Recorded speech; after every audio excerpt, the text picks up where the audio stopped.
Everybody, I'd like to call to order our City Council redevelopment meeting of October 11th, 2010. Let's all pledge allegiance there.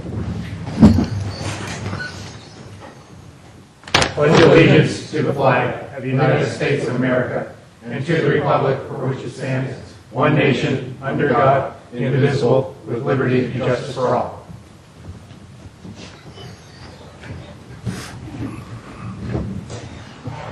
Second on the agenda, any changes to the order of the agenda? Mr. Mulvey, any recommended changes? None this evening. None. Okay, Council. Good. Reports from closed session. We actually usually have closed session before City Council meetings, starting at 6 to 6:30. We're actually meeting after, so there's nothing to report, but there will be a report after closed session this evening. Moving on to item number 4 on the agenda. Council communication and announcements. Mr. Grocott, maybe start at that end. I just have one. I went to the new Canton restaurant in San Carlos last week, and my fortune cookie said people find it difficult to resist your persuasive manner. And so I thought I'd just share that. That's it. Okay. Mr. I can't follow that. But I have nothing tonight, Mr. Mayor. Okay. Mr. Klein? I have nothing, Mr. Mayor. Vice Mayor Maude? My fortune cookie said that wasn't chicken, but that's... That's it. That's okay. Well, I'll follow in with a few items. I really want to congratulate the Chamber for hosting and basically showing off our town this last weekend. We had our annual art and wine fair. I don't know how many thousands of people go, but even with the baseball games going on, people still showed up. Great utilization of a lot of volunteers, artists. There were some really nice things in the booth. Businesses all kind of contributed in and helped with a lot of activity downtown. But it is surely one of those unique events. A lot of cities have them. We have them, and we're very, very proud of course, showing off our city. I saw actually quite of an attendance of both our City of San Carlos police officers and sheriffs working together, actually mostly talking together, and actually talking to a lot of people. They were very busy both days in their booth, and people coming up and talking about some of the changes that we're going through. So it was a great event. Also, just this coming weekend, we always have lots of things in San Carlos. The Lions Club has their annual tri-tip this Saturday. You could go to their webpage and find out more. And Hiller is actually having their annual, it's a reception, dinner, and auction. And actually the name is Wings, Wheels, and Whirlybirds. So both of those are Saturday evening. Encourage you to look up on their webpages to find out more. So with that, we'll move on to, let's see, item number 5. We have a couple short presentations. First, it will be our awards for certified green businesses. And I believe we have Gina Valley from State Farm here. Come on up. I have something to present to you.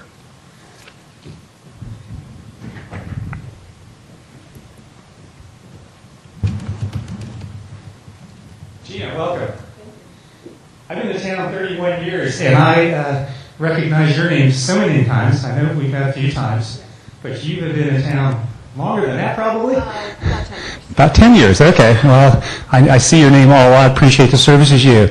Gina and her business is now our 28th certified business in San Carlos. We're very proud of that. They work, of course, with a lot of our basically both reduction of garbage and recycling, a lot of conservation with energy and with water, the pollution control. And Gina and her business and all these other businesses up to now have gone through a vigorous checklist and kind of revision and updating of their businesses to become truly the 28th certified business in the city of San Carlos. So let me read a little proclamation to you, your people, your company. Whereas the City of San Carlos has partnered with the San Mateo County, PG&E, California Water Service, Bayside Wayside Management, Bay Area Air Quality Control to bring Bay Area Green Business Program. It's certified over 1,000 firms as green businesses to date. Whereas the Green Business Program is a successful partnership in the city of San Carlos, local utilities agencies that assist, recognize, and promotes businesses and government agencies that operate voluntarily in a more environmentally responsible way. Whereas to be certified as a green business, participation must comply with all the regulations, meet the program standards, conserving resources, preventing pollution, as I said, minimizing waste, helping businesses improve and implement green practices for their operations. So whereas Gina Valley State Farm Insurance has successfully completed the extensive green business checklist review and certification process and is now a certified green business operating in our great city of San Carlos. So it's thereby I proclaim that I, Randy Royce, Mayor, and our entire City Council commend you for being chosen as San Carlos Certified Green Business. Congratulations.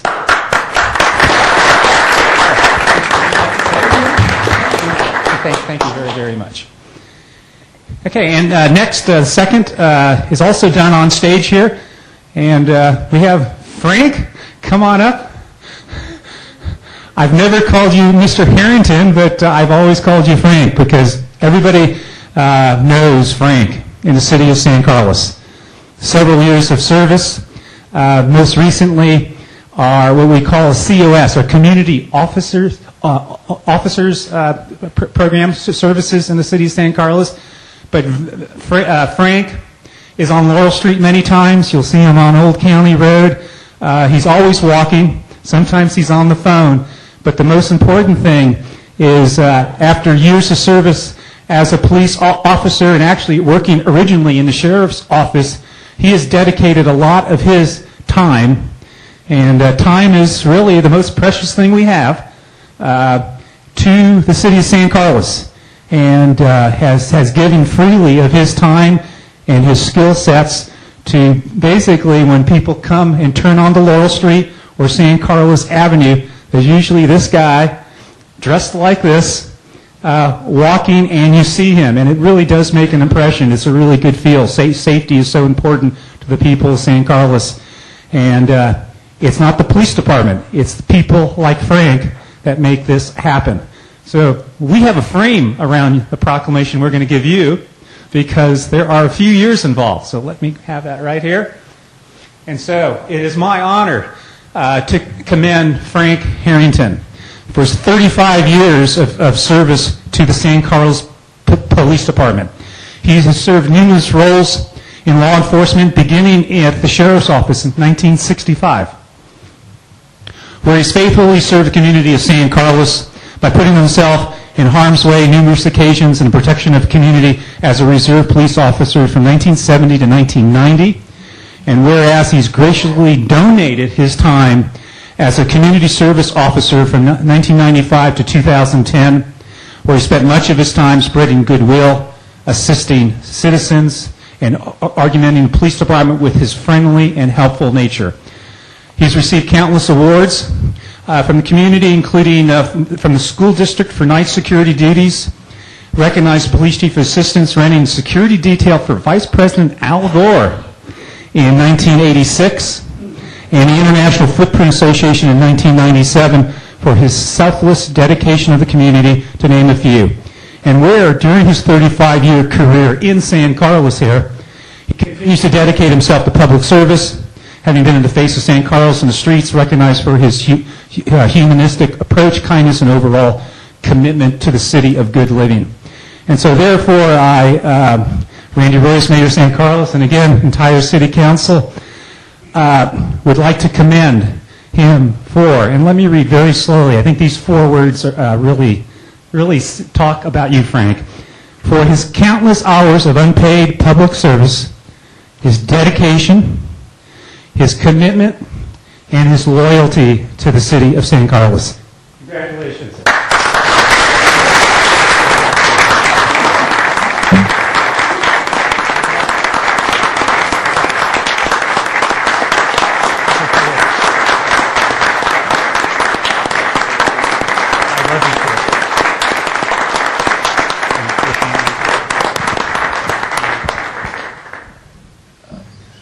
I am very grateful for this personal honor. And I just wanted to extend my gratitude, my deepest gratitude to Chief Rothus and to the police department for giving me this honor and for the city council going with it. I didn't expect this. I want to say that the honor goes to the police department, to the full-time patrolmen that have been here for many, many years, to Chief Rothus, for the commander, Rich Sinfield, John Reed, and all the sergeants and all the patrolmen, Mark Robbins, the commander, and sergeants, Eric Stanley, Scott King, Kurt, Greg Miller, Rick, and the explorers, Peter, and everybody else, Daryl, Mike, Jenna. The honor goes to those people who have served for many, many years and who have retired since, with many years of service. The patience and the endurance of these people for the last year has been tremendous with what is happening in San Carlos and the situation with the county. So the honor is extended to them.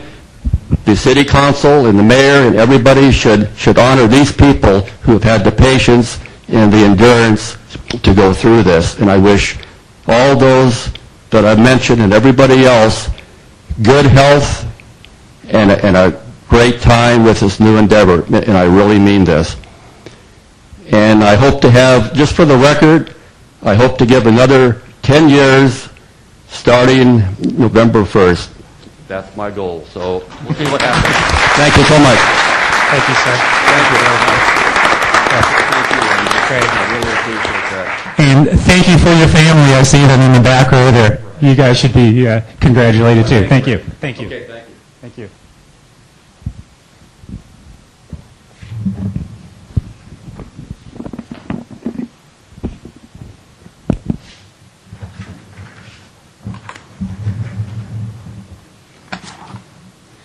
Okay, public comment. We're on to item 6 on the agenda. Public comment is reserved, and in fact, we encourage people who would like to speak on any topic that's not on this evening's agenda would be welcome to do so now. I have one speaker card. We'll start with Dave Mandelkern, and then anybody else that would like to speak would follow Dave. Dave, welcome to San Carlos. Thank you very much, Mayor Royce, and members of the council, and city staff, and the public. My name is Dave Mandelkern. I am a trustee for the San Mateo County Community College District and a candidate for San Mateo County Treasurer Tax Collector in the November 2nd election. I'm here this evening to apologize to the council, to the employees of San Carlos, and the people of San Carlos if I've offended you in any way by posting campaign signs in the city of San Carlos. We had signs posted last week in accordance with the local ordinance, and I received a call from Mayor Royce on Saturday afternoon and an email from Mayor Royce on Saturday afternoon giving me an ultimatum to remove the signs by 5 o'clock this afternoon, or that he would take action against me at this meeting here tonight. I explained to Mayor Royce that these signs have been posted on private property, and he stated that at least 2 of the signs were on the area that was, I believe, a drive-in site at the corner of Holly and Industrial Boulevard. And he listed 16 sign locations on Industrial Boulevard, Harbor, Old County Road, and El Camino Real. I drove through the area on Saturday afternoon and removed many of the signs. The remainder were removed on Sunday morning. I believe that with the exception of those 2 signs, which were posted on the fence around the property on the northeast corner of Holly and Industrial, the rest were posted on private property. Mayor Royce said that he would research the private property issues and bill me for the time spent investigating this. In the face of those threats, I felt I had no choice but to remove the signs. However, I would like to point out that I have had requests from my supporters in the city of San Carlos for over 75 signs. I've requested that they take the signs down so as not to offend anyone or violate anyone's sense of sensibilities. But many of the supporters, including a labor union which has their office on Industrial Boulevard, 2 businesses which are supporters of mine on Old County Road, my dentist, a real estate agent, a resident who lives in the area between Industrial and Old County Road, have taken their signs down as well. Again, I apologize for any offense caused. I don't wish to engage in any protracted dispute with the city of San Carlos. I would like just in closing to point out, though, that what Mayor Royce refers to as campaign litter has been held by the federal courts, most notably in the case of Baldwin v. Redwood City, to be the purest form of free speech and is highly protected, and the courts have ruled that cities have very limited authority in regulating the posting of signs. But again, my apologies if I've offended anyone in San Carlos. Thank you. Thank you, Dave. I would like to say I know Dave. I have total respect for this gentleman. He is an electrical engineer from Stanford. He has spent his whole life in dedicating his life to so many good organizations, and of course he's running for a position on the county. I'm not here to rebuttal anything you've said. I've actually sent a response to Dave on his claims, many of the things that he just said. I sent that to him. If the public wants to see my response to him and addressing my responses, that would be fine. I'd make that available to anybody who would like to see it. But I do appreciate you coming. Again, the utmost respect for you. There are issues with signs, and that's what my claim was. And again, thanks for coming, and best of luck with the election. Thank you. Anybody else? Public comment? Great. Move on to item 7. Approval of consent calendar. Consent calendar are considered to be routine, will be enacted by one motion. There will be no separate discussion on these items unless members of the council, staff, or public request specific items to be removed for separate action. I'd like to remove items 7B and 7D. B as in boy and E? D. D. B and D. Okay? Any other items? Any items from anybody else? Okay, can I hear a motion, please? Mr. Mayor, I make a motion to approve consent calendar items 7A, 7C, and items 7E through I. Second. Okay, motion second. Roll call, please. Ms. Boland? Councilmember Mott? Yes. Councilmember Grisilli? Yes. Councilmember Grocott? Yes. Councilmember Klein? Yes. Mayor Royce? Yes. Okay, I'd like to go through these, Mr. Grocott, so let's start off with 7B. Your comments, please. Sure. On 7B, on the minutes, is the minutes. And on item 7E, approve letter agreement with Jeff Maltby for interim city manager services. And then after that, there's a long discourse given. Typically, our minutes, as you read through the other parts of them, are action items and don't give really much of the discussion. In this case, there was much given of the discussion, and I have a problem with that because the way it is written and the detail given on some people who spoke versus others, to me it looks like an indictment and a conviction all rolled into one. So I would just like to have all the discourse stricken from this. There's no need for it. We could just have approved letter of agreement, and as is pretty typical, the action taken, and that's it. Okay, I appreciate your comments. Any thoughts from Ms. Boland or our city attorney? Any recommendations here on can we adjust anything here, or what do you recommend? Well, I think the council has the control over the minutes as they would like to reflect it, so you're free to take Councilmember Grocott's suggestion and have the minutes reflect just the action. I think when I'm looking at the minutes, the other items do report action taken, so that would not be unprecedented to have the minutes reflect that way. And there is a tape of the meeting, so the tape would contain the complete, accurate record of what happened, but the minutes don't have to reflect the verbatim and all of the detail. Okay. So maybe we could get to vote, but before we get to vote, any council members have any thoughts or recommendations before we vote on this particular item? As we would either vote, I would assume that we would make a motion, either make adjustments or as is or something, or maybe I would recommend maybe make a motion as is with knowing what your concern is, seeing where that leads us. But any thoughts before we get to that point? Mayor Royce, I agree with the city attorney that sometimes we have action minutes and sometimes there's longer discussions, and maybe that means we need to have a discussion about how the minutes are written. Well, I'm not going to strike anything from the record. This is a public record. I'm not going to go hide anything. So I'll be voting to approve as is, but I don't feel the need to discuss it anymore. I'm not going to take anything off the record. Okay. Any other thoughts? Anybody? Matt, anything else? Okay, so I would like to make, so I'd like to get a motion for 7B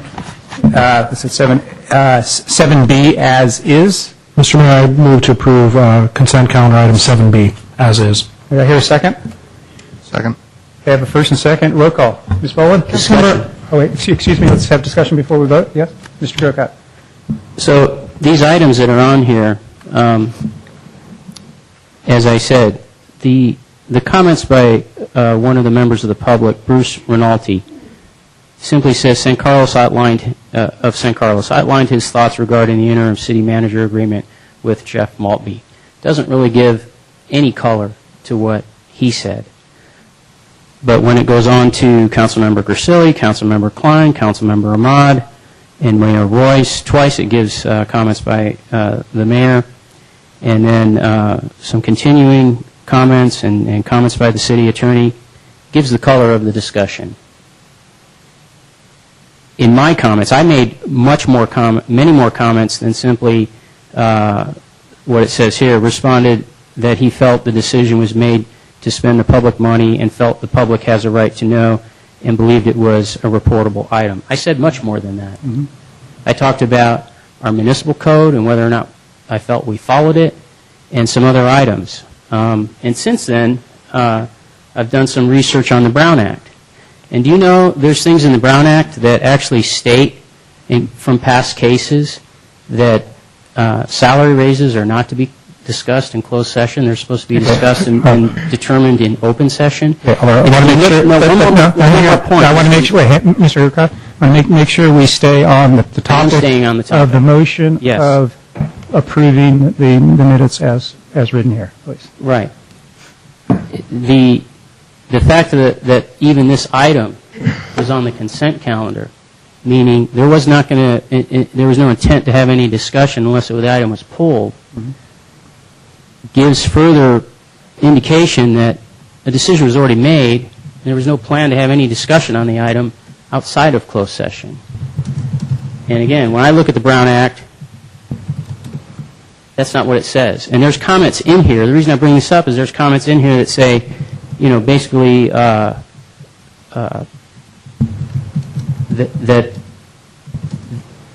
the different council members seem to be pretty well versed in the Brown Act. Well, I read it. I read the parts that give the exemptions for personal matters and what that means and when you can use it and when you can't use it. And it just further buttresses my point that I don't think we did the whole thing correctly. Mm-hmm. And that's not reflected. My comments about that are not reflected in these minutes. And I don't appreciate it. I don't appreciate, again, that the way this is written, it appears as an indictment and conviction all rolled into one. Okay. I appreciate that. Any other comments from council? Question to the chair. Does the gentleman have an amendment to offer? Sure. I've already stated I would like to have the minutes approved with the verbiage stricken and taken out, so we just have approved letter of agreement and the vote, and that's it. That's how most of our, if you look through here, we voted years ago as a council to take the burden off the city clerk on the minutes and not write. It used to be before, when King was mayor, Don Eaton was mayor, I think even when I was the mayor, the city clerk wrote much more about the minutes and what was said and about the discussion, similar to what you see in the fire department's minutes. It was determined some time ago that her workload and her office's workload was too much to give those kind of minutes. We would rely on the tapes, as the city attorney has stated. All this is, anybody can go to a video and watch what they want. And there's no need for this kind of verbiage. So my motion is to approve written minutes that strike the verbiage and just give the item and the action, and that's it. Okay, so we have an amended motion here from Mr. Grocott. I hear a second? Okay, barring a second, then go back to the original motion. Roll call, please. Councilmember Mon? Yes. Councilmember Grisilli? Yes. Councilmember Grocott? No. Councilmember Klein? Yes. Mayor Royce? Yes. Okay, 7D. Mr. Grocott, please. On this item, I just wanted to hear from staff a report on this item. Okay. Mr. Sawicki. Hi. So 7D, just to let the public know, this is authorization of the executive director to execute a professional service agreement with Buxton Company for community ID, business retention, and attraction services. Well, that doesn't help them very much. Can you go a little further, please? Thank you. Good evening, Agency Board. Mark Sawicki, Economic Development Manager and Housing Manager. So the item is to authorize the Executive Director to execute a professional services agreement with Buxton Company. The service they provide is business retention and attraction services. Their brand name of it is Community ID. The San Carlos Economic Development Plan, which was adopted for 2010 to 2013, includes 2 action steps that relate to this proposal. One of the action steps is to obtain a sales tax leakage analysis that identifies retail and commercial needs in San Carlos for San Carlos residents and businesses that are not being met within the city.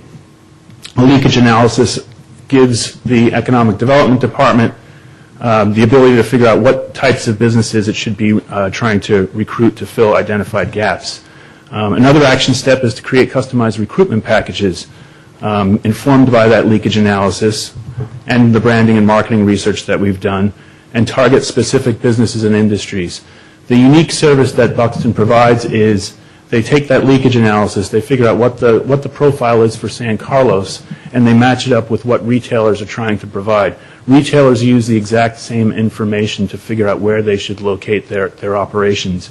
So rather than having economic development staff, myself, just sort of blindly looking for anybody who will come to San Carlos, this is a way of matching up those retailers who would identify with San Carlos and the demographics that are here, and in an area where they don't have that kind of a presence.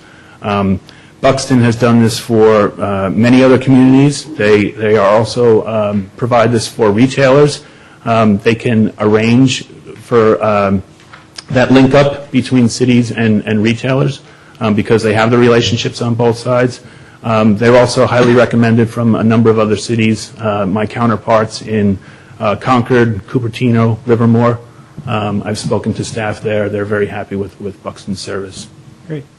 So, Mr. Grocott, you asked a question. Any other specific questions from the staff on this item? Yes, on this item, of course.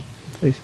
So you said that retailers use the same exact service. And the thing that I'm wondering about here is, A, if that's true, why do we need to do it? B, when we have the information, what will we do with it? Are we going to create an incentive program to bring certain industries here that prove that we have leakage of some kind of, I guess what you're saying is, you know, if we don't have a pet food store in town, for instance, we do, but I'm just giving you an example. Let's say we don't have a pet food store, so people go other places to buy pet food.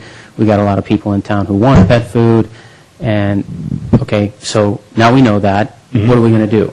You would identify what pet food company that is, get a contact with them. Buxton can help us provide the contact. Then you provide them with the exact information that they would use to make a location decision. Because we have the information, we can provide it to them, and we're speaking their language. They may not have San Carlos on the map. They may look at Redwood City. They may look at San Mateo. They may look anywhere else up and down the peninsula. The fact that we're contacting them and saying, "Have you looked at us? We've got room for you here in San Carlos." They'll take notice of that. So there's no incentive program. We're just going to do something like what we did with Trader Joe's, where we said, "Hey, we've got a hue and cry in this town that wants a Trader Joe's." So we go to Trader Joe's and we say, "This is the information we have. This is our demographics, and so on and so forth. And we think your store would do well here," and they match it up. Right. Okay. Now, on the other hand, let's say, right now, everybody knows we have a lot of coffee shops in town. And so Mojo's Coffee wants to come into San Carlos. Do we look at this report and say, "Sorry, Mojo, you're not welcome here because we know we already have a lot of coffee shops, and our report shows us that.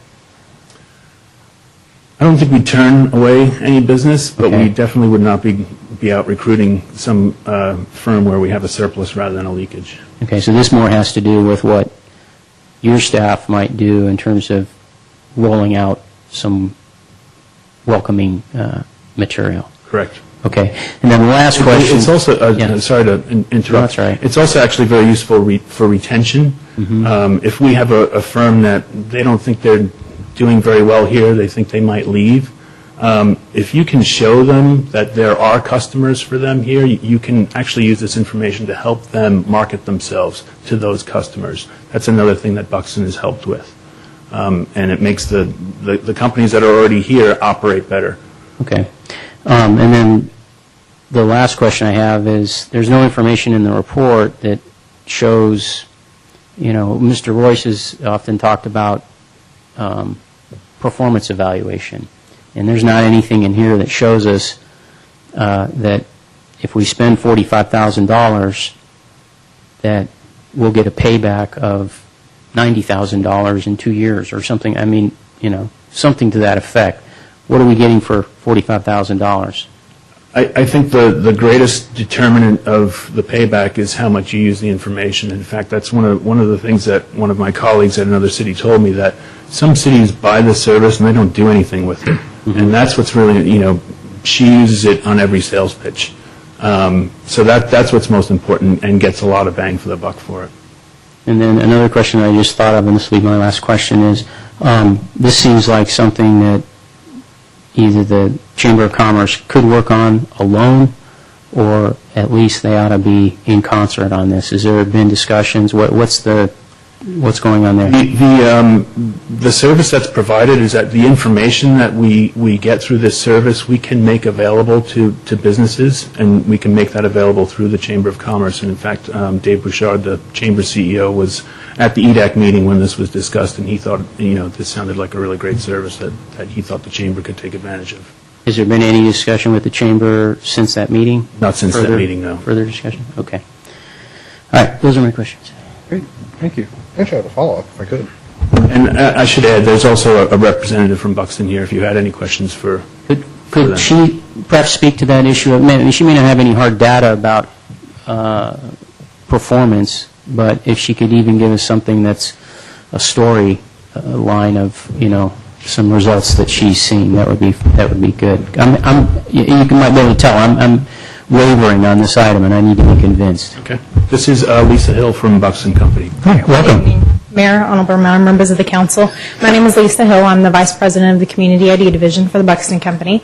And I work with a little over 100 communities in California, the big cities like San Jose and San Diego, cities around you like Hayward, Livermore, Los Altos, various degrees of their economic development program, and various degrees of success. And as Mark told you, the way that you utilize the information really determines how successful you are. So Livermore, California, for example, got a regional concept, a bistro concept to their downtown. They have a nice eclectic mix in their downtown. They wanted to keep the regional concepts kind of in that vein. They also recruited to infill a Starbucks location. They recruited another coffee shop. They were able to recruit a Nestle Toll House. And they're also utilizing the information to recruit industry. So we isolated components of the educated labor pool, and they're utilizing that information to make decisions about industrial firms. We have successfully landed for our communities over 30 million square feet of retail space in the past 4 years. That's an increased annual sales tax base of over $5 billion. So we've provided case studies to your staff from cities like Hesperia, who have landed 6 new concepts, as well as a Courtyard Marriott as a direct result of our information. We have provided case studies from San Jose, from Paris, California, from Selma, from Dinuba, which is a small community. They've successfully landed 19 new concepts, as well as a Holiday Inn as a direct result of our information. So we've had a lot of success in California, as well as other communities. We work with over 650 in the U.S. And the uniqueness that we bring to this is the retailer perspective.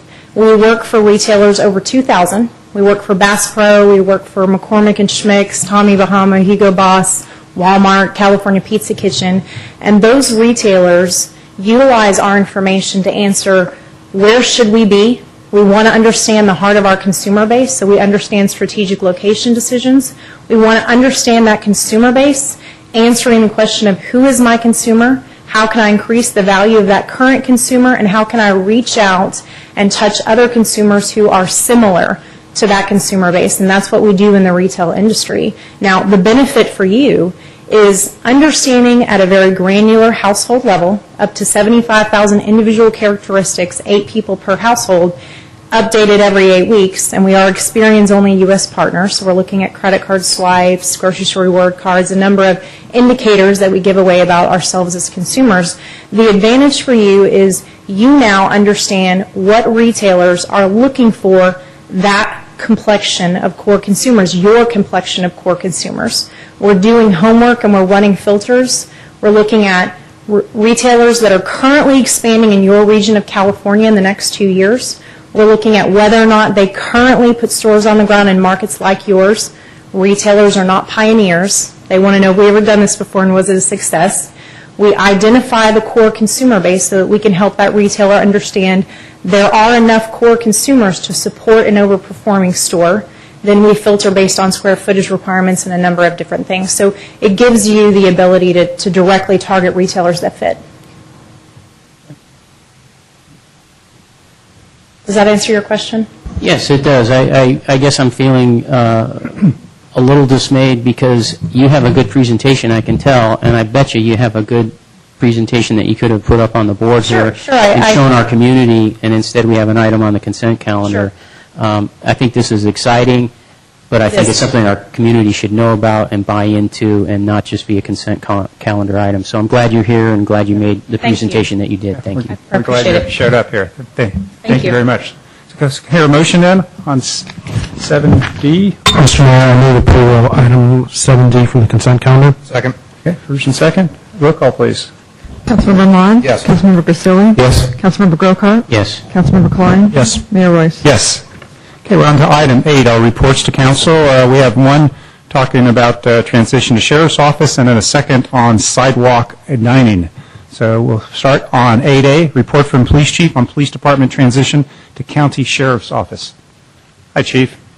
Good evening, Mayor Royce, members of the City Council. First of all, I just want to thank you for taking the time to recognize and appreciate Frank Harrington today. I think he certainly deserved it, and he was very moved by it. So thanks again for taking the time and doing that.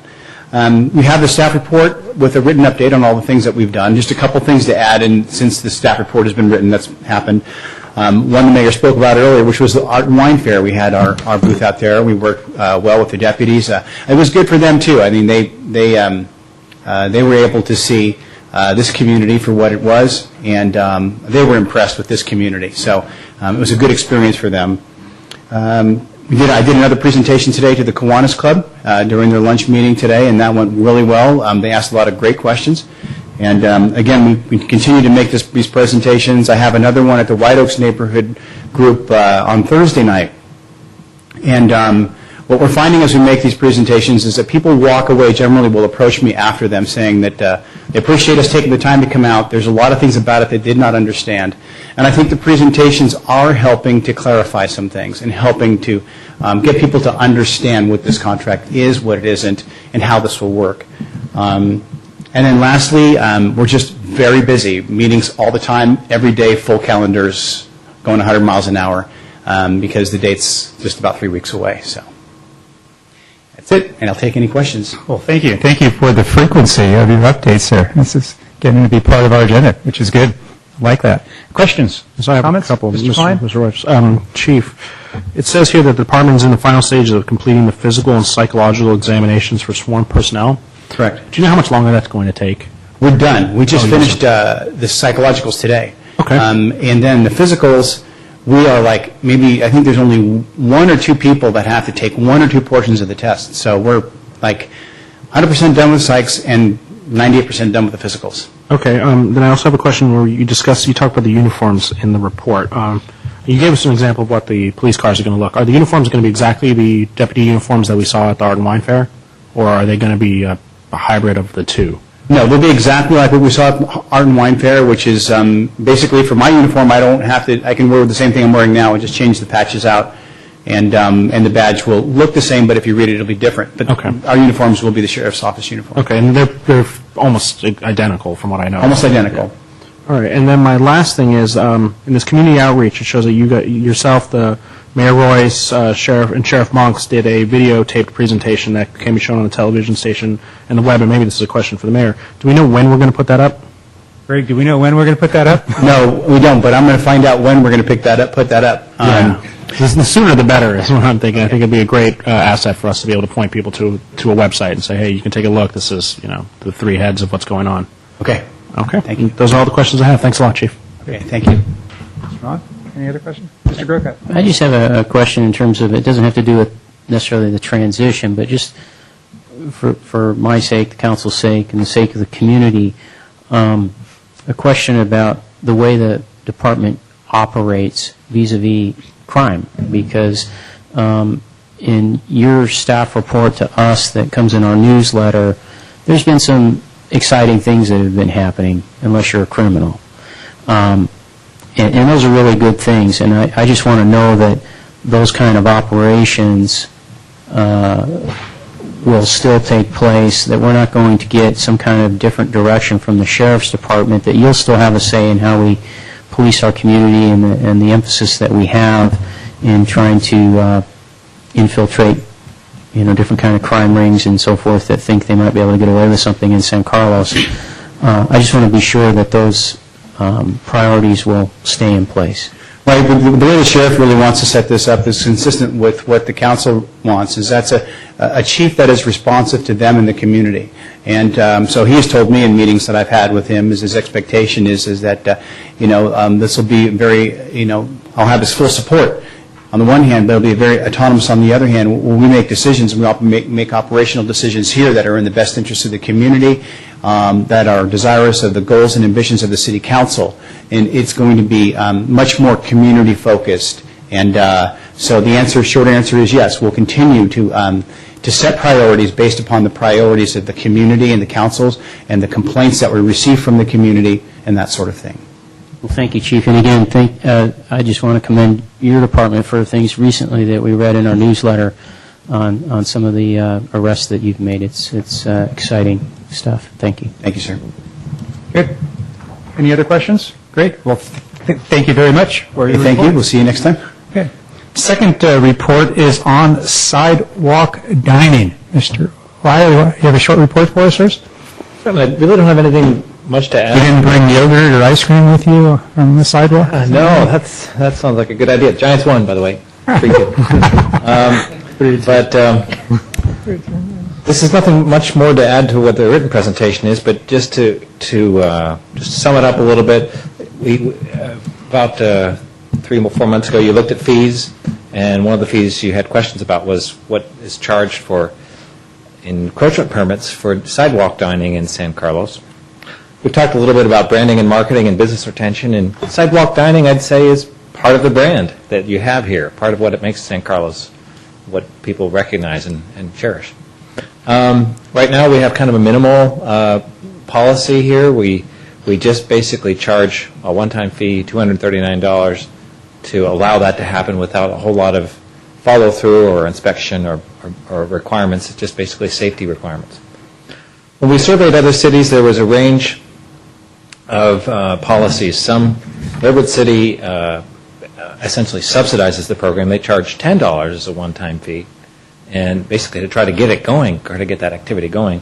The rest, the middle of the range is kind of like us where they're in that same kind of dollar amount. And then others put more review on top of it. They want to make sure it looks consistent with the look they're trying to achieve. So there's a planning aspect and an architectural review in some cases. So it's really a policy matter. The council could go with this. It's certainly not an engineering issue. We've covered that at the safety aspects with our current permit. So bring it back for council discussion and direction. Okay. Any questions or comments? Maybe start, Mr. Grocott, work away. I just had one. I actually tend to like where we are with our fees. We seem to be in the there's a very strong dichotomy here of, about the $300 range, and then it jumps up to over $1,000 with the other three cities. But I did notice that those two of those cities that charge quite a bit also involve the ABC, the Alcohol Beverage Control Department. And it seems like it's a requirement. I know some of our restaurants do that already, have the barriers at either end, I think probably for different reasons than this. But my question is, if we were to incorporate just that one thing, does it cost that much more? Is that related to this jump in the fees? Or could we do it and keep our fees, in the more reasonable range? I'd have to look into it to be sure, but my initial thinking is, no, it's not that hard to coordinate the requirements with ABC requirements. Okay. And just write that into our current encroachment agreement. Mm-hmm. Okay, thank you. Mr. Casella? That leads me to a question then. If a business does not serve alcohol, then they wouldn't have to have a barrier. Is that correct? That's my understanding. Okay. I just thought, because there's a lot of coffee shops and other places that I could think of that wouldn't be able to afford to put up barriers, or they're a very small operation and it doesn't make any sense. So, thanks. Mr. Klein? Okay, just one question. You surveyed 10 cities and 9 responded, and then of the 9, 2 do not issue sidewalk permits, which are Daly City and Belmont. Do they even have sidewalk dining? I don't think Belmont does. And I can't think of any in Daly City. Okay, so that may be that they're not that they're not charging, they just don't have it. They just don't have it, yeah. Okay. Yep, that's my only question. Mr. Ahmad? Mr. Mayor, I would tend to agree that I'd prefer to keep our fee at the lower end. Some of the things you did put up here, the removal of furniture after closing time, I was a little surprised we don't have that in our code. I guess I would scratch my head about trash receptacles. Some restaurants, it may be appropriate that we have it, others may not.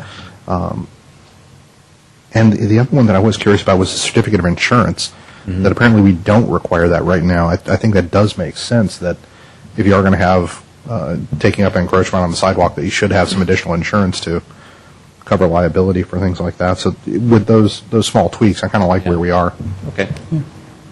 Yeah, and my thoughts are, and there was some discussion last time when we talked about outdoor dining, is to have some level of flexibility, and when I mean no charge, for businesses to do for dining people to do what other stores do. And my example was the antique shop puts a carriage out there with some antiques. There's a clothing shop and a suitcase shop that puts, or clothing shops will put like a rack of clothes. And so if you drive by Tutti Frutti now, they're not a dining establishment. They actually don't have tables, but they have about a half a dozen chairs. Because when you get a yogurt, it's to me not dining out, and do we need to charge them? To me, it's like, hey, you're a comfortable place to sit against the window.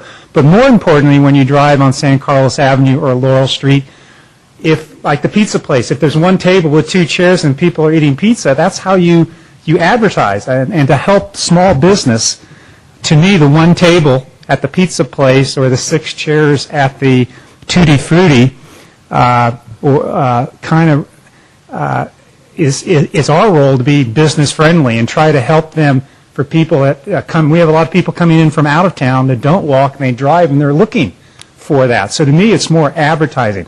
I think a San Remo or a Town or Piacere or the ones that do the outdoor dining, I think very clearly we need to do this. But as you come back, my only recommendation, when you come back with the city ordinance and working with the planning department and yourself, I would hope that we could have some business-friendly attitude and flexibility in providing those real small, unique shops a little bit of advertising that I consider different than outdoor dining. Right. Well, as you alluded to, Mayor, the zoning ordinance update will give guidance on this topic in terms of what it should look like, what's allowed, what's not allowed. Yes. And so we'll see. Things might change a little bit after that. Now, on terms of what's charged for a fee, the fee is based on the cost of providing the service.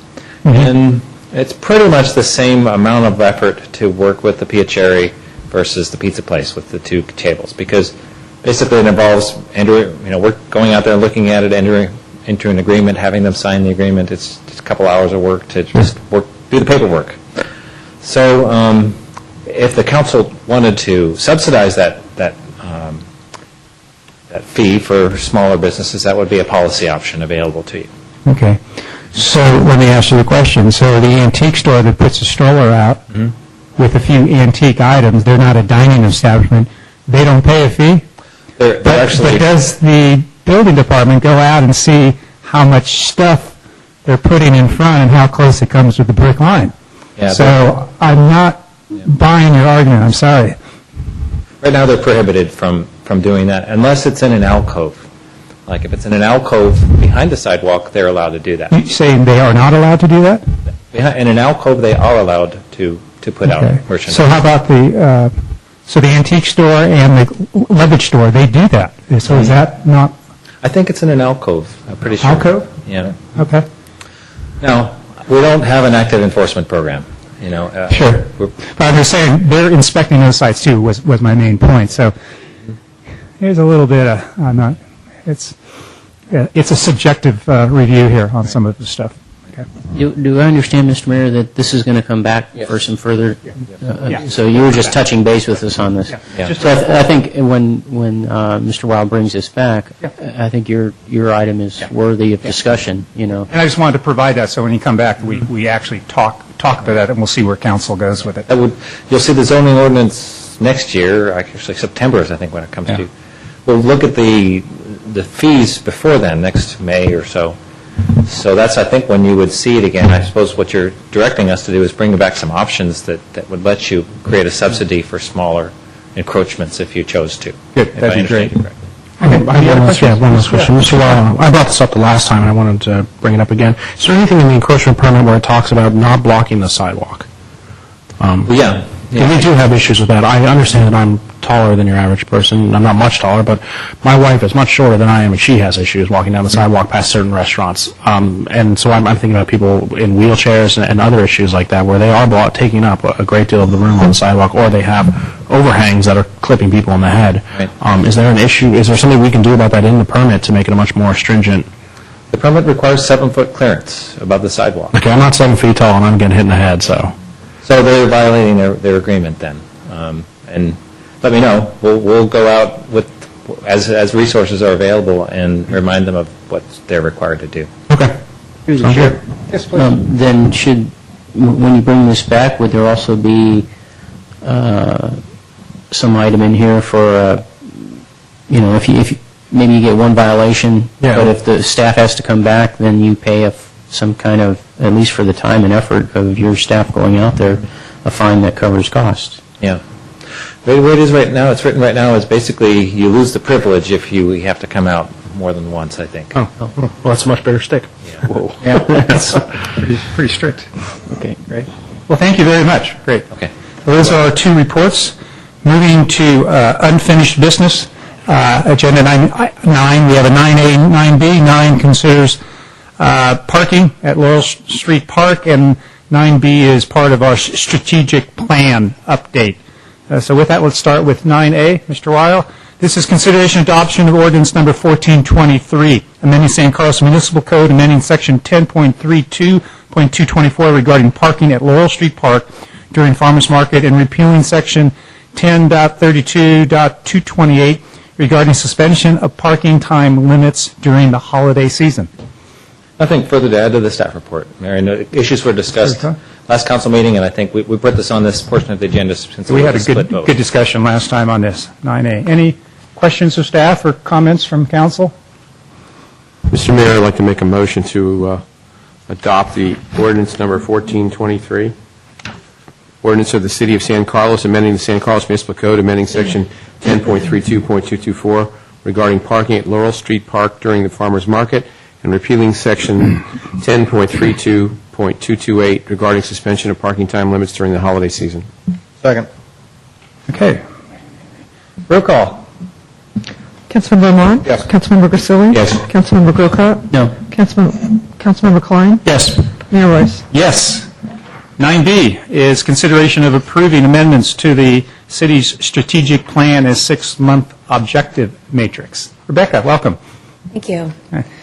Good evening, Mayor and City Council. My name is Rebecca Mendenhall. I'm the Acting Administrative Services Director. In August, the City Council met with the department directors to review the city's mission statement, vision statement, existing 3-year goals, and develop new 6-month objectives. The Council formally approved this strategic plan at the September 13th meeting. Before you tonight is a request for your approval to make the following changes to that plan. One is to revise certain objective dates as noted in the staff report. This is not unusual, as the department directors have now had an opportunity to meet with their full staff to discuss the details and the timelines of those objectives. Secondly, we would like to add a new objective. This is for the Community Development Director to prepare a draft telecommunications ordinance update for council consideration. This comes as a result of the increasing pressure from cellular providers to install antennas in residential neighborhoods. And finally, we'd like to delete the objective for the Parks and Recreation Director to present to council a contract for a Trails Master Plan. This item has been requested to be removed since council already approved the Trails Connection Plan in 2007 that serves a similar purpose. So the department directors and I are available for any questions. Thank you. Great. Okay, thank you. Question, Mr. Klein? Yeah, I have a question on the last item Ms. Mendenhall brought up about deleting the Trails Master Plan. I understand the purpose for deleting it, but it says in the staff report, in favor of an alternative objective. When will we have a discussion about an alternative objective? Or is that a question for Mr. Long?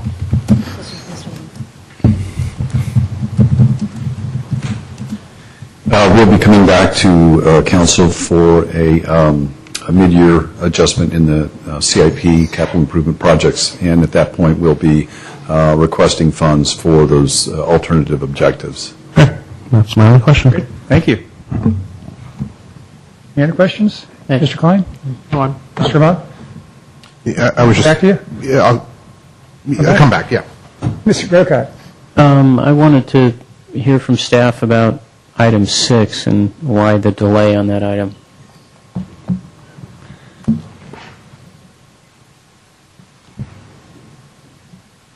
So just to let everybody who knows, 6 deals with the update on the high-speed rail, I believe. Is that number 6? That's correct. Yeah.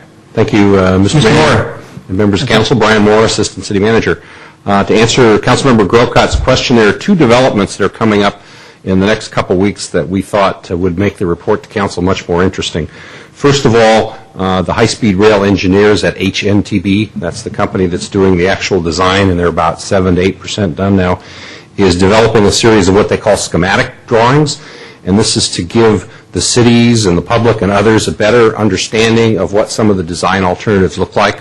For example, there's been a lot of interest in something called the cut and cover trench, but as Vice Mayor Ahmad could tell you as a member of the policy working group on high-speed rail, the cut and cover trench actually has a series of covers and then openings, and I think some people have been a bit confused by that, so the engineers are going to be drawing some drawings that will be available in the next week or 2, and so we thought that by moving this item back a couple weeks, we could provide those drawings to council as well. The other development is that staff has monthly meetings with the engineers on high-speed rail to talk about the items in the council's letter and also other items that are priority to the city. It's worth noting that the upcoming appointment, as it's called, this month, will actually be a joint appointment between our neighbors to the north and south. Namely, it'll be San Carlos, Belmont, and Redwood City. And as council will recall, during the creation of this item at your strategic plan, one of the items the council said they were interested in is hearing about the desires of the 2 neighboring cities. So staff felt that since we're going to be having that meeting in a couple weeks, rather than presenting this item to you in December, it would probably be better to present it to you in early November after we've had that 3-city meeting at the staff level, so we can have additional information from the 2 neighboring cities on where their staff and where their elected officials are. I mean, during the process of this project, we have seen some changes in direction from the neighboring cities, and I think personally it will be very interesting to hear both where the staff and the elected officials are in both Belmont and in Redwood City, so we'll have that information I believe it's towards the end of this month. So those are the main reasons why we felt we would probably be able to give you a much more thorough and compelling report in November than we would later this month.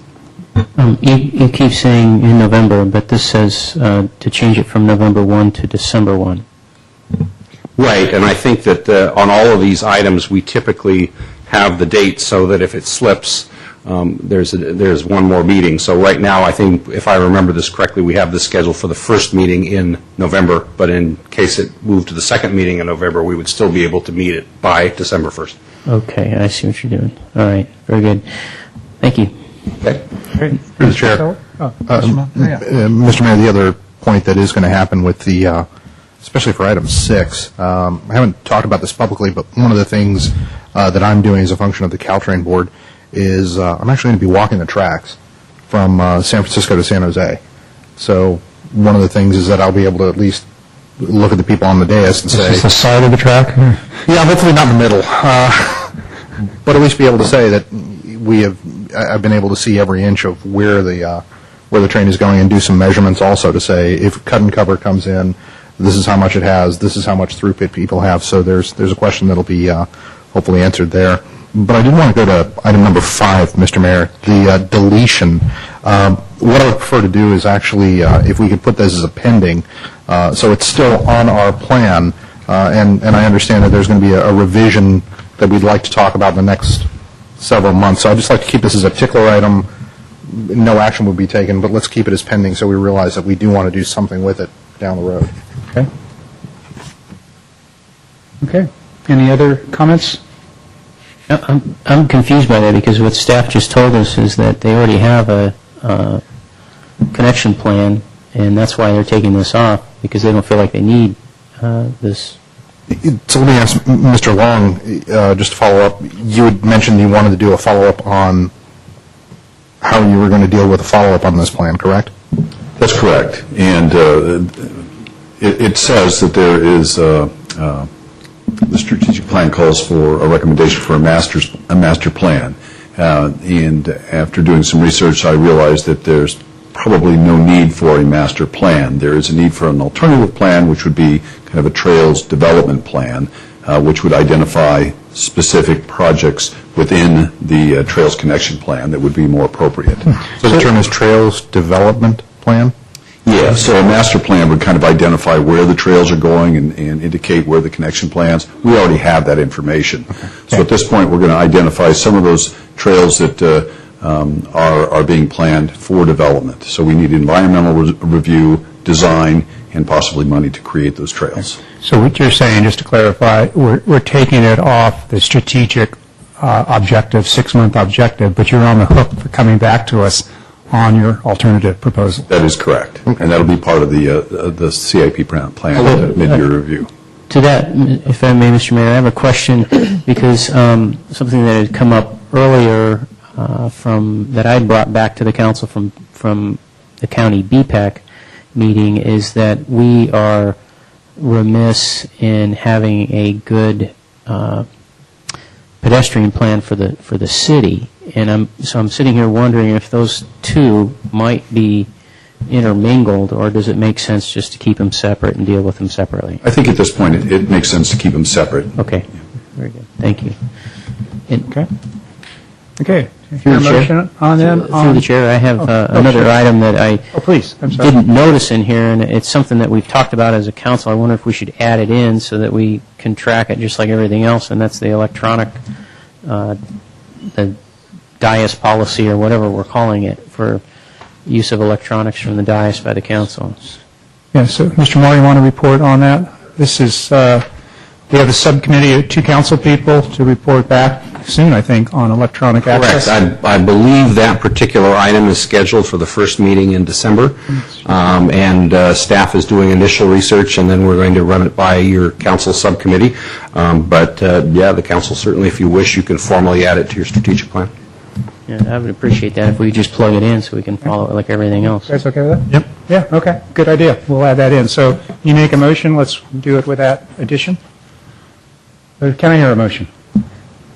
So I'll move that we approve the staff recommended changes to our strategic plan 6-month matrix with the inclusion also of our electronics policy.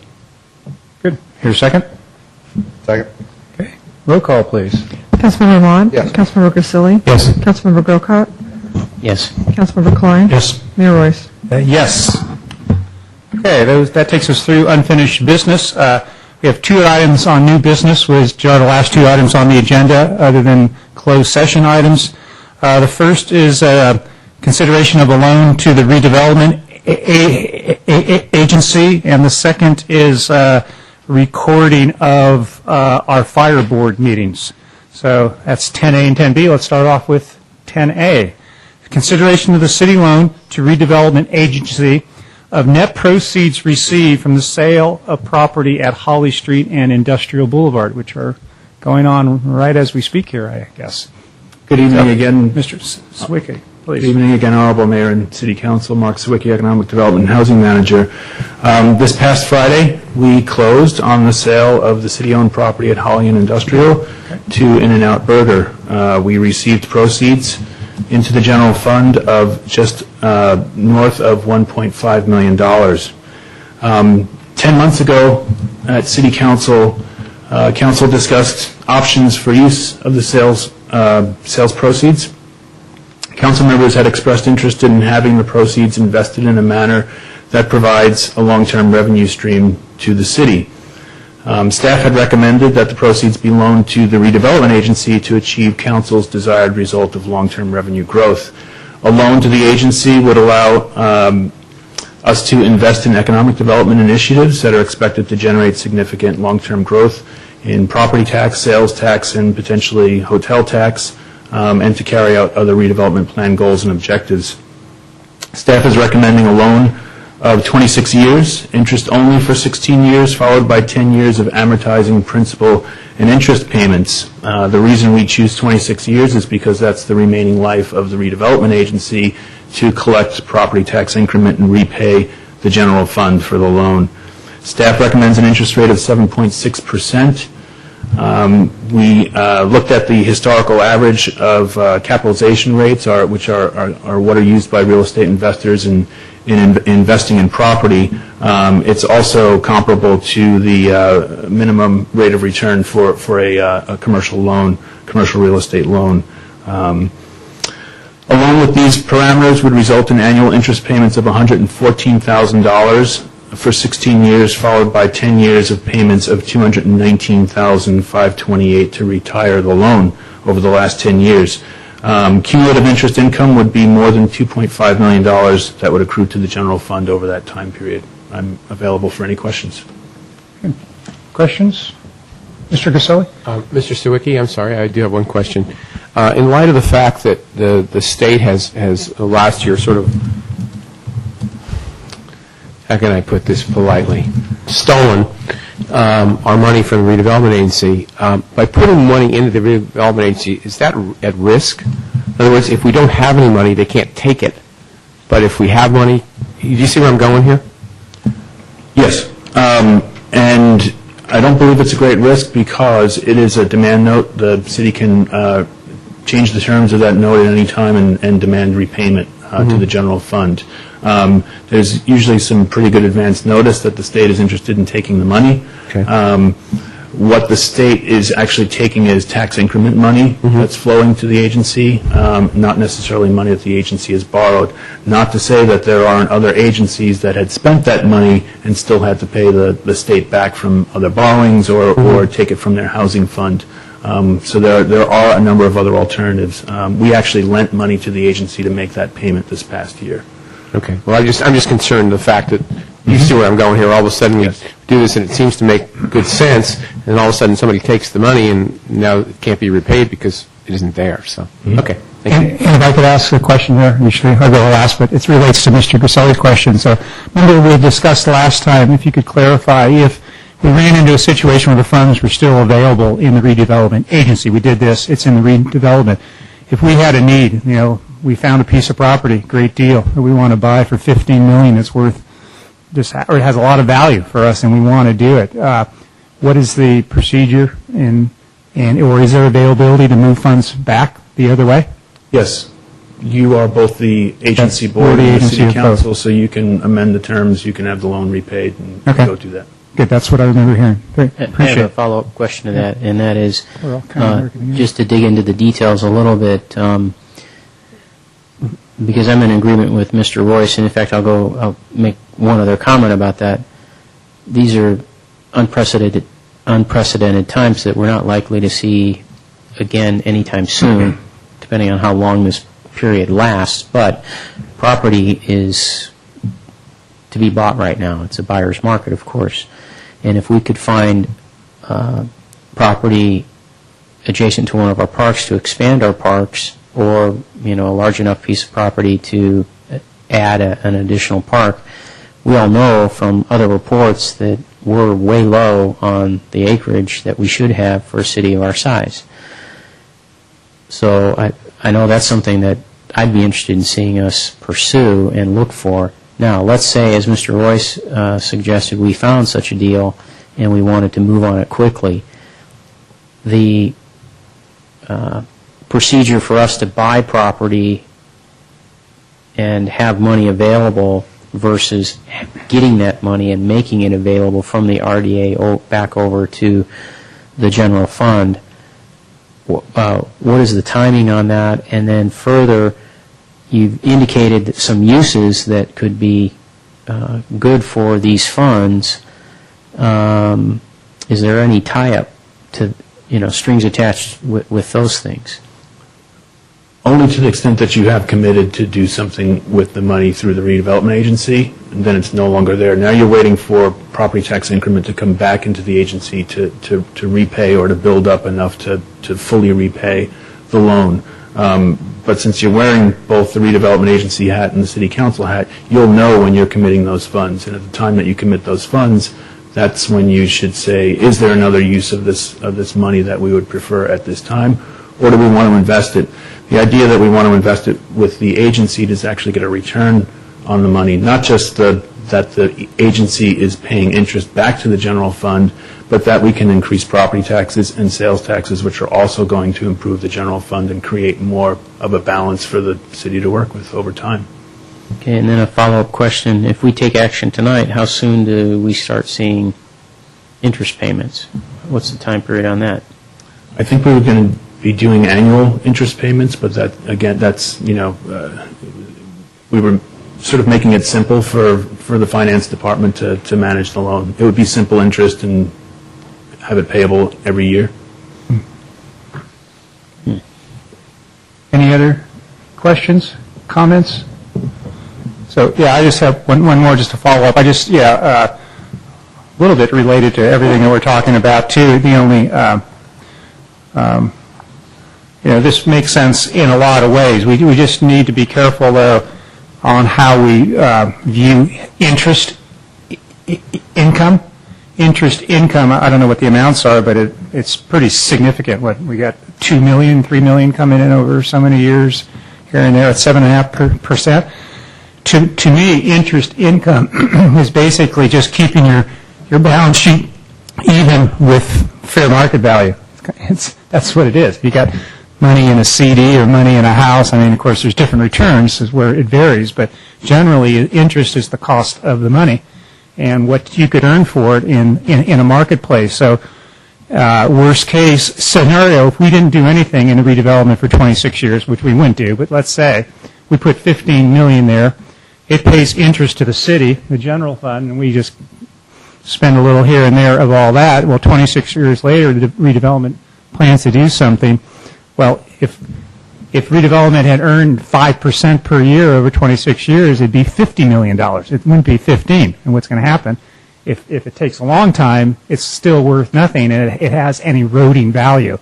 But that's not the situation here. I'm hoping we could turn this money over pretty quickly with the redevelopment, and I'm very satisfied to find out that we need to look at both sides of the businesses that we manage, our city business and the redevelopment. If we see a better deal, we should be able to move on it. So I'm comforted by the answer to your question. But do be careful on the interest payment. It's really not that big of an income item. It's a kind of a keep an even number to your balance sheet.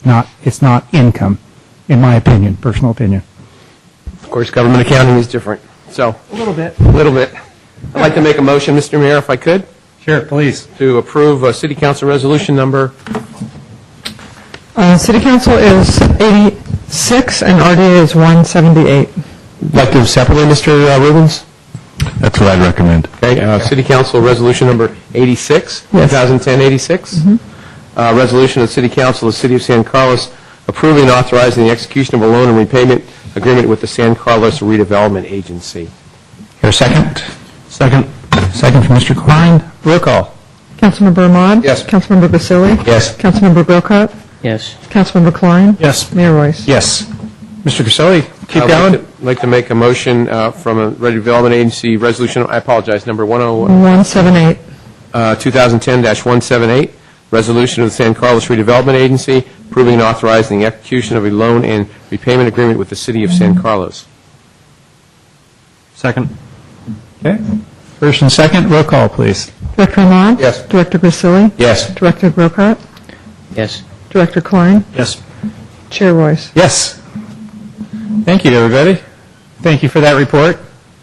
Last item before we go to closed session is under new business 10B. This is consideration authorizing the city manager to contract with Millbrae Community Television for recording and broadcasting meetings of the Belmont San Carlos Fire Board on the San Carlos Cable TV channel and website, and appropriate $3,000 for this project. Mr. Moore?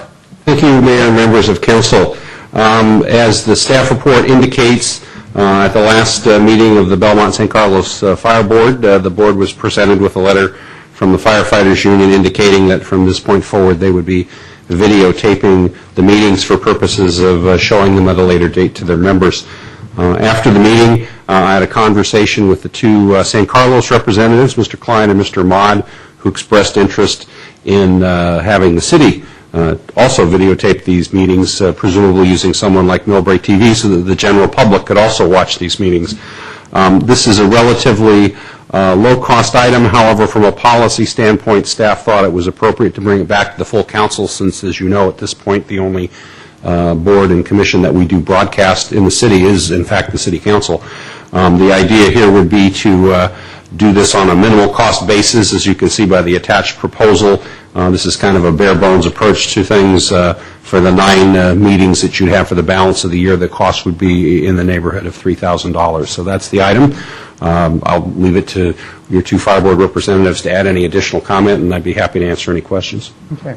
Any other thoughts here from Mr. Ahmad? Pretty much echo what our assistant city manager said. These meetings are now being taped by Local 2400. I think it's important for us to have a master copy of the tape. But I also think it's good business. We're spending over 25% of the general fund in these meetings. We should have them videotaped. We should have them available to either be rebroadcasted or if people would like to have them as public records. It's good business, especially with what's going on now. We need to be as transparent as possible with what's going on with the situation with our fire department, and this is just one other way for us to continue to do things above board. So that's it. Mr. Ahmad, anything to add? Very little, just the notion that we are trying to act as stewards for the public funds. This is a department with significant public funds. San Carlos pays a good chunk for this, and to add transparency and make certain that people know what's going on, I think this is an appropriate thing to do. Okay. Thoughts? A question, if I could, for Mr. Mora. And it said in the staff report that you were going to possibly get a chance to talk to Belmont, if you talked to them about sharing the cost of this?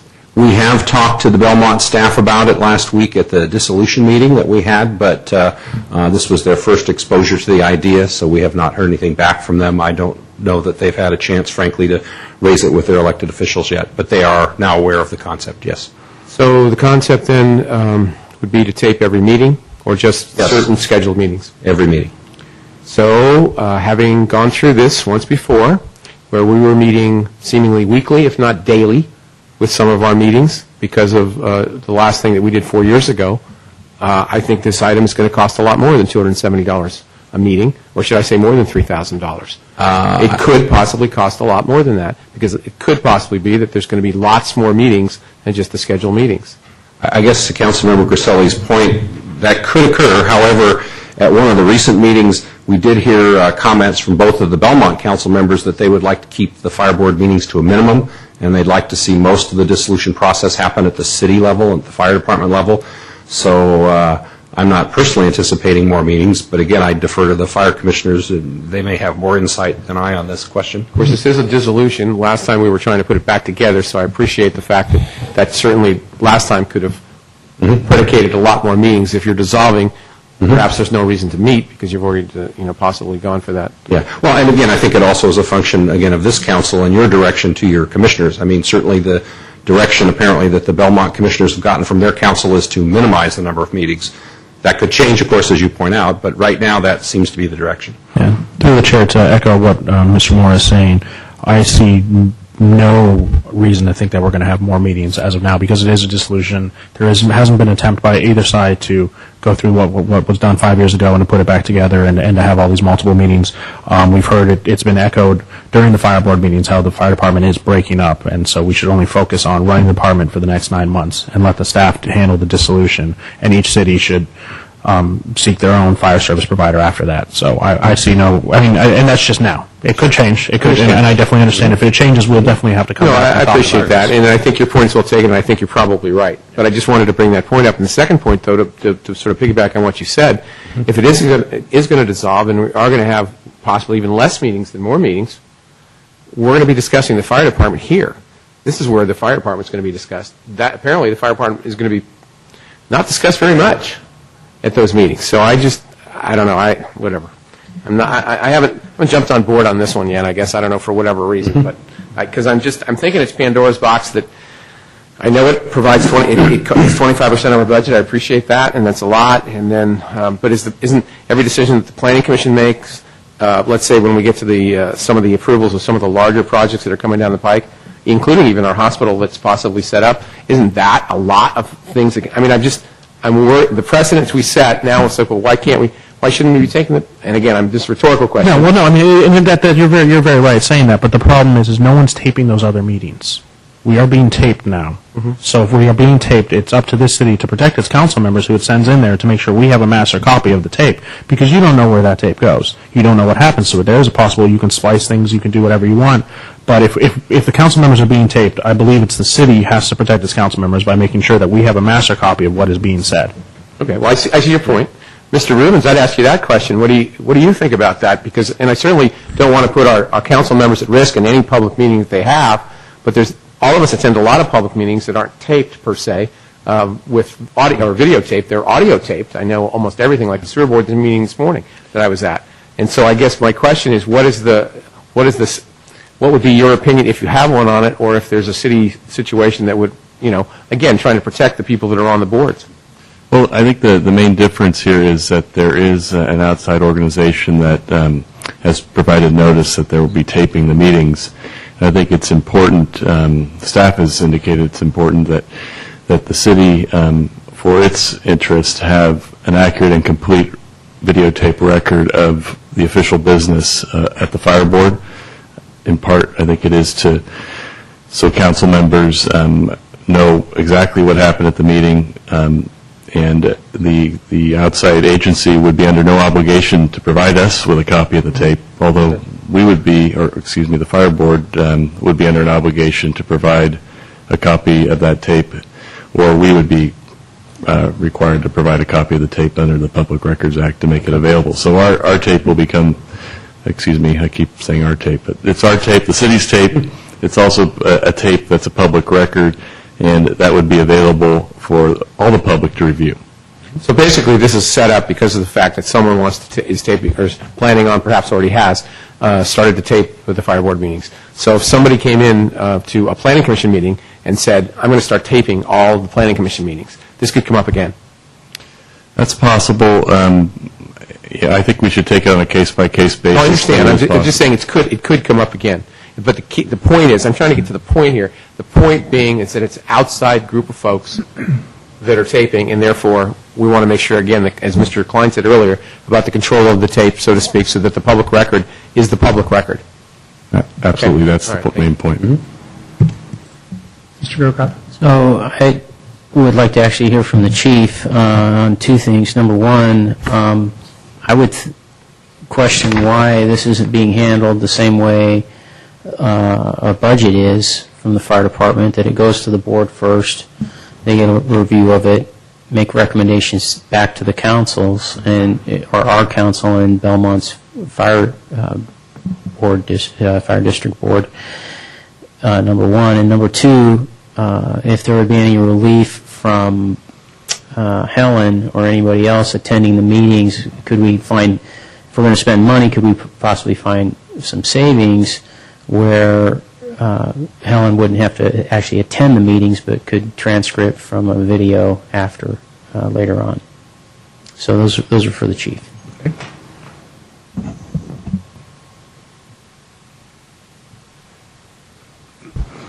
Welcome, Chief Fry. Hi. Mr. Mayor, members of the City Council, Doug Fry, Fire Chief.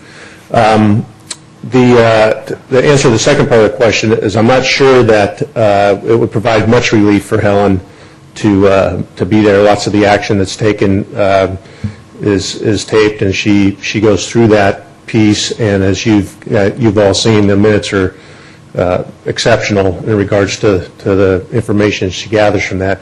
I would think it'd be somewhat less because you're not there, and so there's the inflection and there's some of the other components that go along with that. So I don't think I'd see very much relief from her not being part of that. And the first question, can you just clarify that for me one more time? The first question is, my understanding of the JPA agreement is that, decisions like this would, it's the fire board, so it's the fire board being taped. It seems to me it should be a discussion first of the fire board. Do they want to, take on this expense and task and so forth, and then vote on it and make a recommendation back to our council and Belmont's fire district? I don't understand why it's coming to us as a council first. Well, this came to the last time we met was August 25th, when the fire commission met. I presented the letter to the fire board that evening, so it was not agendized, so there was no action that could be taken to discuss it at that point. I currently do not have a plan for the agenda for this next meeting this next week. I will say that the labor group is not attending the meetings for obvious reasons, and I think that one of the reasons that they're videoing these is that they can show the crews.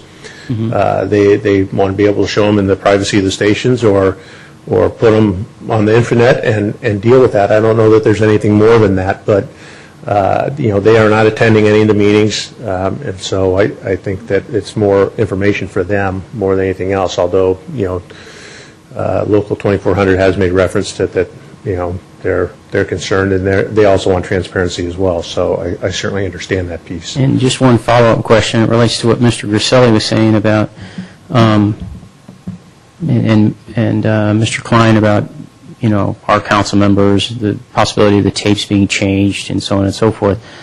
But you just reminded me that there's a recording of the audio that Helen keeps, and so if any, I don't suppose I have to ask you, but it would seem to me that if anything got changed, you compare it to the audio, how much could you change on a video, and for what effect or what purpose? So, we have a tape. If anybody wants, I've done that. I've come in and requested, can I hear the tapes, or have a copy, and then listen to the minutes of the meeting or the proceedings of the meeting on a audio basis. So, okay, thank you very much, Chief. Appreciate it. So I have one comment, not going to change. I'm very much in support of what I see here, though, but I do want to just briefly talk, and in fact, I'll start with a story. I was with a professional photographer Friday in Chinatown. He had all the fancy camera equipment, and the batteries went dead, and he pulled out a phone like this and started taking 5-megapixel pictures with this, which a lot of people can do with their BlackBerries and their iPhones. And so where I'm headed with that story is we're very close from a technology point of view. A file, whether or not it's an MS Word or our e-packets, all of our files, our maps, our photographs, and even videos, basically it's all data. It's just a file, and you're going to see much more availability of all this stuff.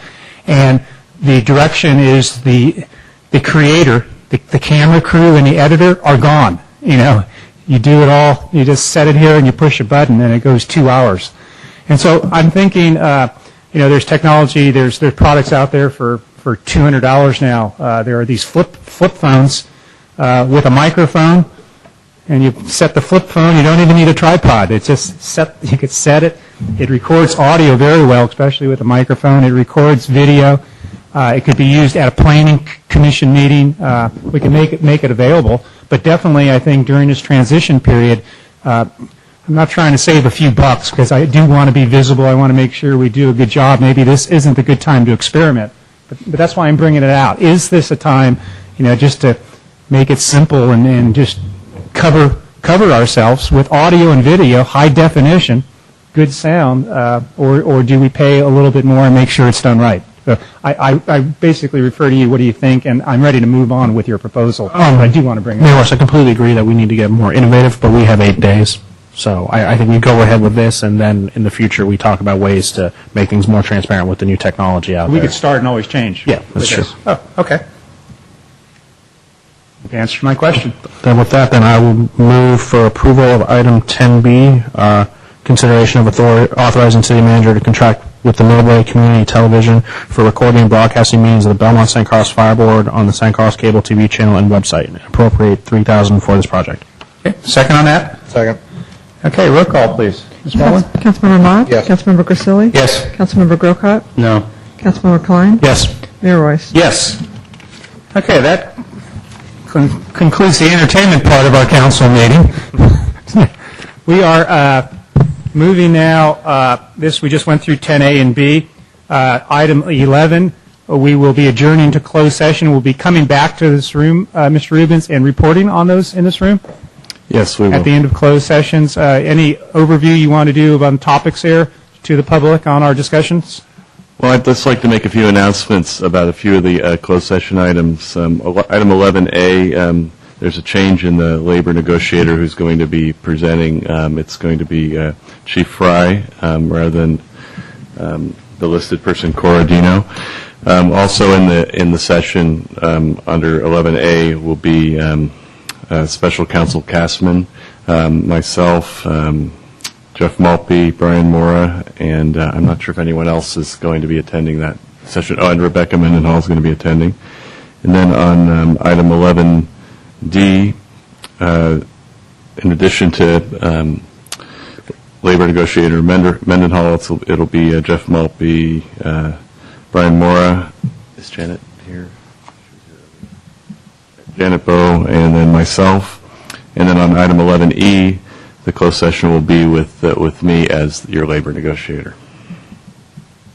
Okay, I recommend it's just a little bit after 8:30. If we could meet at 8:35 in the conference room, we'll start at 8:35. Excuse me, I misspoke on E. It's optional for me to be in there in that item, but I may be attending that item. Okay.